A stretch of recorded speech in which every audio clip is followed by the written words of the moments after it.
This whole spiritual seeking path can be very difficult, but not only is it hard to find the path, but as we're navigating a world today and utilizing material that has pathways for self-healing in it, people that are using that material for other purposes, well, they get mad. There's a lot of hostility out there.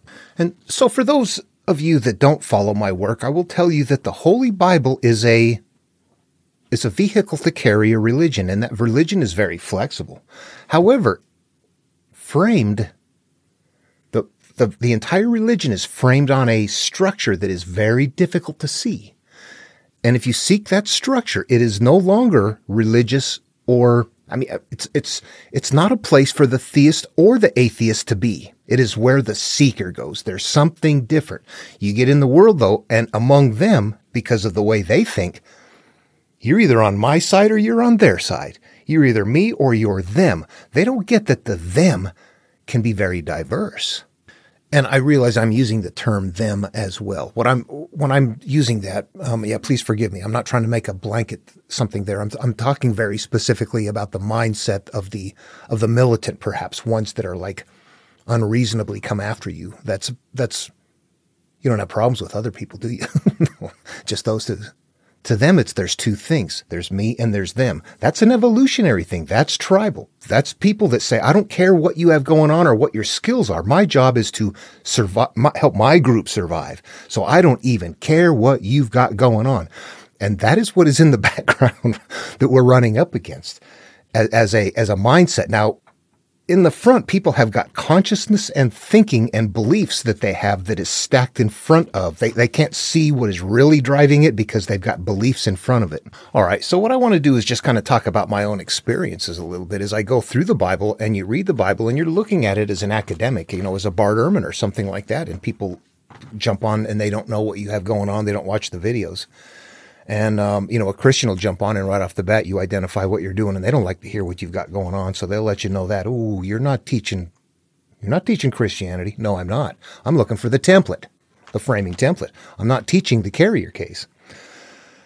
But as soon as you're doing that, you get atheists who go, you religious freak. You don't think, you don't do anything. They don't know either. They're like equal ignorant. Is that rough to say? Yeah, it is. Is it true? Yeah, it is.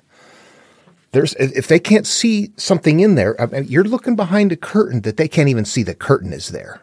So you're finding something they don't even know is there. What I'm going to do here is create a verse and show how it becomes multi-layered and what the conflict is and what they're doing versus what we're doing. And I'm going to just use one short verse and talk through how interpretation happens in the mind. Let's talk through it. You'll look at it and go, oh yeah, that's exactly what's going on. Okay, I'm going to make up a verse, and let's just say, for the purpose of this video, we're going to say that this is in a body of work that is a spiritual body of work. So we know that this verse right here it doesn't come from the Bible, but let's pretend and treat it as if it does come from the Bible. And let's see what emerges. Okay, this is a homemade verse here, and it follows a style of verse that is used throughout antiquity to where whatever is in the verse is an analogous representation of me. Now, I, as the teacher, know a couple of things. I know that life is experienced through our memories and our perceptions, that the things that we're holding on to that are unresolved and painful, and the things that we judge in life is causing us to hurt, and that we need to address those things. So I know that if I am the ship here, and I am anchored, and I cannot sail free, that what I am doing right there is nesting the idea that I am the ship, and as long as I am holding on to something, I'm anchored to it, I cannot sail free. And anybody who interprets the verse in that manner will come up with that exact same interpretation. You are the ship, and what you are hanging on to, you cannot escape from. At this level of interpretation, there is no conflict. But the reason we do this is because you can't tell people in the population you need to forgive whoever hurt you and let them off the hook if you want to have a better life. People won't pass that around. It's true, but people will not do it. Only a few will. So this is how you get that message out. This is how people look at it later and go, oh, I get this. All right, here's what goes wrong. First of all, I'm going to say that there's kind of observable I would say there's three different ways of interpreting. There's kind of two layers. Two ways look outward to the physical world, and only that last one looks inward. The first two is where people go. Number one is literal. When people don't interpret, they read it literally. They go, that's just what happened. That just means that if you throw your anchor in the water, your ship's not going to sail. That's all it means. That's a literal interpretation. Somebody who understands that there's something in there that is nested for them, though, is going to be clever enough to say, that represents me. Yeah, it does. It represents my life. They're going to use the verse, though, and understand that it is still meaningful to them because it's written in such a way that they can glean a benefit from it nonetheless. So a person might look at that and go, I am the ship. And as long as I'm hanging on to these old relationships, this, my old job, the dead end, something here or there, that I'm not going to get ahead in life. I'm not going to succeed. I'm not going to achieve the success that is deserving to me if I don't let go of things. And that would make perfect sense. You could listen to that and go, oh, that sounds good. Yeah, I like the sounds of that. Sure. It works, doesn't it? In real life. There's nothing wrong with that interpretation. Does it go deep enough? Somebody else might look at that same exact verse and say, I am the ship, all right. But I don't even have parents. I mean, I was abandoned. I was raised in an orphanage. I was abused. I had no family. My family were the other kids, and at some point we're growing up and hurting each other, and now I'm living through this pain and all of this stuff. And I had nothing in life. I was not anchored to anything. And now that I've got an anchor out, I'm safe in port, and I'm not sailing free and all over the place. And you go, uh-oh, that sounds good too, but it's exactly different than what the other person came up with. You see how in one case it's desirable to cast off, in another case it's desirable to hang on. They're not understanding that you are supposed to cast off, but it's letting go of the things that hurt you. That would be a similar teaching to resolving the odd against your brother. If you want God to grace your life better, if you want a better life, then resolve the issues that are up there. Those are all nested in the material in ways that tell us what to do, but is it read that way? What does it mean to become poor in spirit? Blessed are the poor in spirit. Blessed are the poor. I think that's how evangelicals live in multi-million-dollar mansions off the backs of broke people. You have to interpret those. That's poor, that's devoid of, that's getting rid of the stuff that you're hanging on to for a free life. However, people aren't going to do that. So how is it packaged? It's packaged in a way that promises you, and I feel good because I got that. I want to say something I've never said before. I have talked about my brother's suicide. He was 11, I was 9. It was an abusive home, but we also went to church. We prayed to Jesus every night to please come and help us, and he never did. My brother one day at the age of 11, in his Sunday school class, one up above mine, they learned extensively about heaven, and that day he decided that's what his way out was, and he hung himself in the woods because the Bible taught him that he could go to heaven. So I'm not looking for truth to be an asshole. I'm looking for my brother. I'm looking for what happened to Larry. I get to do that. This is what I use. If there are answers in there and you don't like it, then don't pay attention to what's going on here. The Bible is structured on a self-healing path that is common through antiquity, but it is done in such a way that it is incredibly difficult to see, number one, and number two, instead of it being an adventure myth, it is soul food for certain kinds of people. Not everybody is going to consume it. And if you come from somewhere else in the world and learn something different, you will have a different belief. We are that way.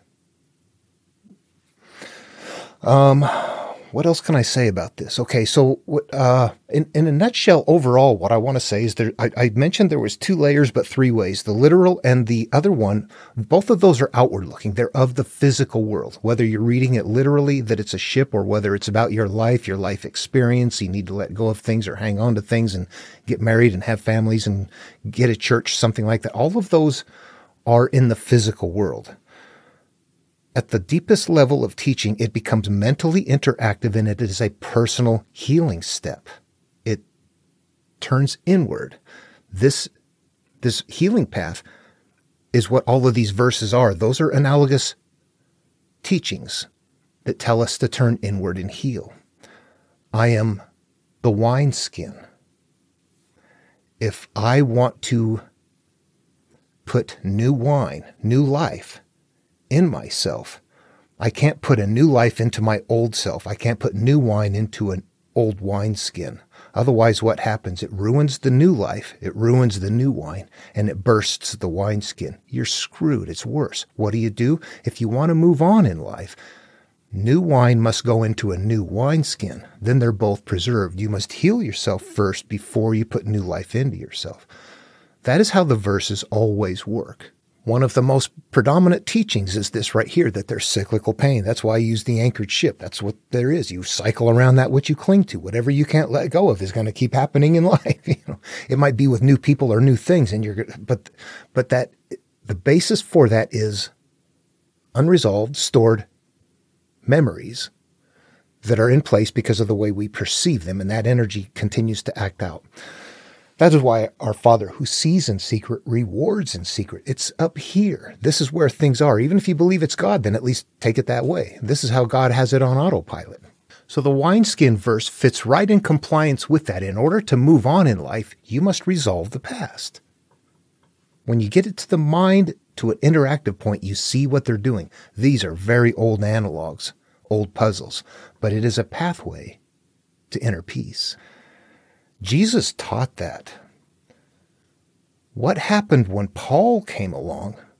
And I'm going to just be blunt with this.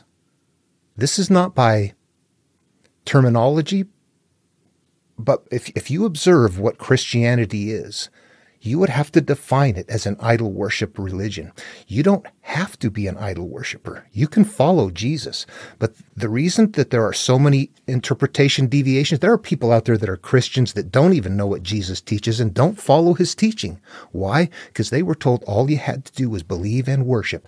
Now, among Christendom, you can have all kinds of different beliefs. It doesn't matter. We all share that commonality of belief in God.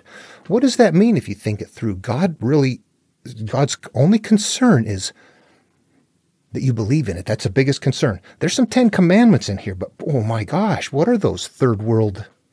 Yeah, we all do those. I mean, there's people that violate the law that don't. But by and large, those are pretty simple common rules in society among decent people. There's nothing special there that makes you go, oh my God, I did not know this. Unless you're an animal, Human values are higher than the 10 Commandments.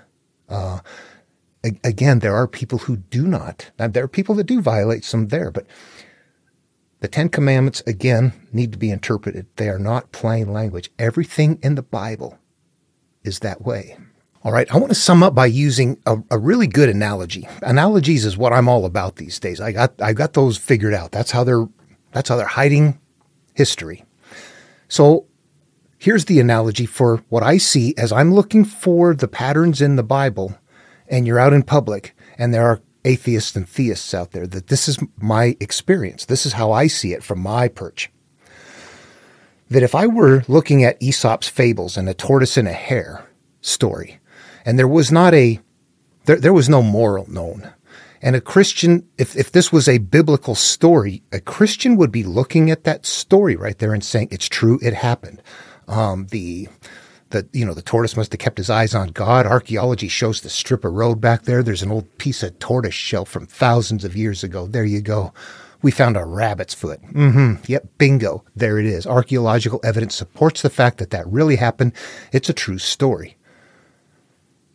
That's the theist. The atheist will be going, come on, that's ridiculous. That did not happen. Tortoises and hares don't talk, and the fact that there are shells there means that tortoises live there. That's all.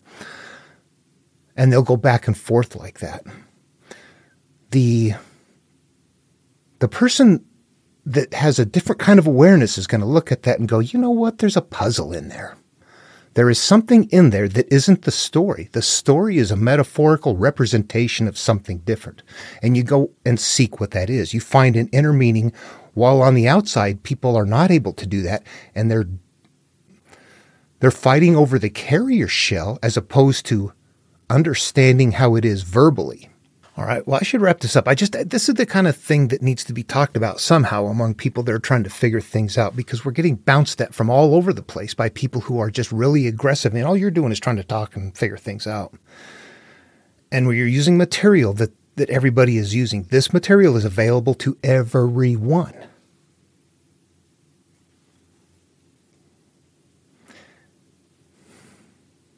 They're puzzles. But they're meant to do something different in a population that is unaware.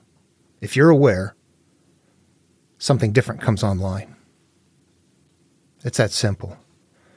When somebody says, here is what it really means, and then they teach me the supernatural part again, I already know all that stuff. You don't have anything new there. I have paper and electronic versions of about 20 different Bibles, holy Bibles. And I know what they say very well without interpreting them. There's not a bit of that that's demonstrable. However, if you interpret that properly, you interact with it, you turn it inward, you heal with it. If not, you hold it as supernatural. I'm doing more with it. I'm not going to treat it like a supernatural carrier shell ark. I'm going to open it up and find out there's something in there for me to use. I'm going farther with the Bible than a theist will, and I'm finding things in there that an atheist would never.